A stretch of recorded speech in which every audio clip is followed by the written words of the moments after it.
Morning news. Joining us now alongside Elizabeth Hart is Leanne Ellington, our morning fitness expert.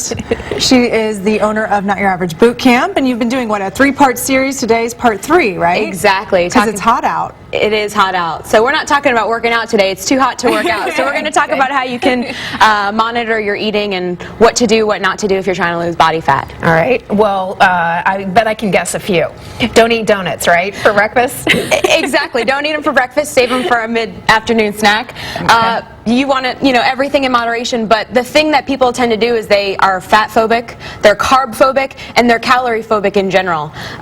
So basically, if you need energy at all, carbohydrates are your main form of energy. Dr. Atkins kind of made the world carb phobic, right. And it basically, if you are trying to lose body fat, you don't want to cut out carbs completely, but you do want to limit your amount of starchy processed carbohydrates. In all of this diet sensation and the zone and no zone and all that, I'm confused about what carbs actually are because, fruits can have carbohydrates in them, right. Pasta, obviously. What are the good carbs and the bad carbs? Well, a carbohydrate is something called glucose, and nobody really cares what that is, but basically it's in everything, including vegetables, fruits, any type of starch. Now, people think that they're going completely carb-free, but then they're like, oh, I'm just eating fruit and vegetables. There are actually carbs, but you hear good carbs and bad carbs, and, bad carbs, it's not really a good way to say it, but everything in moderation.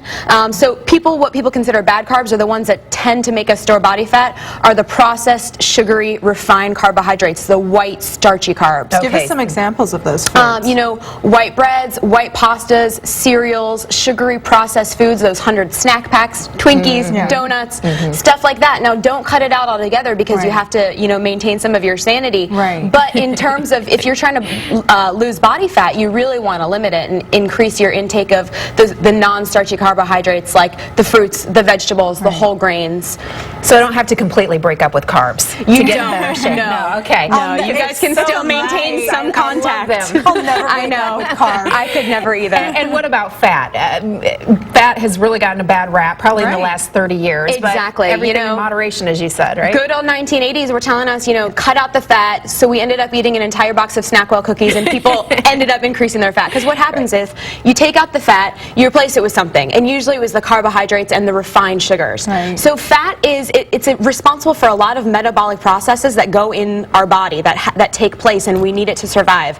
It also keeps us satiated. So if we cut out fat altogether, chances are you're going to be a lot more hungry and you're going to overeat the other foods that you probably shouldn't. So you want to focus on healthy fats, heart healthy fats, like healthy oils, olive oil, nuts, peanuts, peanut butter is a great one, avocados, things like that. You want to, really cut down on your saturated fats, but don't cut them out altogether because you still need some saturated fats in your body. But really limit the salad dressings and the mayonnaise and all that, high. A lot of that stuff that has the healthy fats in it. I mean, if you use a tablespoon of olive oil, it has 100 calories in it. So, I mean, we need to count calories, but how does it all fit together? Those aren't as bad. Calories in versus calories out, what I say. You can, out-eat any exercise program. Basically, if you're not taking in enough calories, your body's going to go into starvation mode, which is a whole subject altogether in itself. But you need to make sure that you're not taking in too many. So the way to do that is just to really monitor, count your calories. A lot of magazines say eat 1,100, 1,200 calories. Females really shouldn't go below 1,200 calories. Males below 1,400 because you tend to go in starvation mode. Keep that one in mind. Don't worry, that will never, ever happen for me. Calorie deficit. Couldn't happen for me either. Yeah. Thanks so much, Leanne. Absolutely. Thanks for having me. Of course, we'll see you next Saturday morning. Sure will. And we'll be right back with Elizabeth telling you how hot it will be and why you need to cut your calories because it's now bikini season. Sorry to be the bearer of bad news.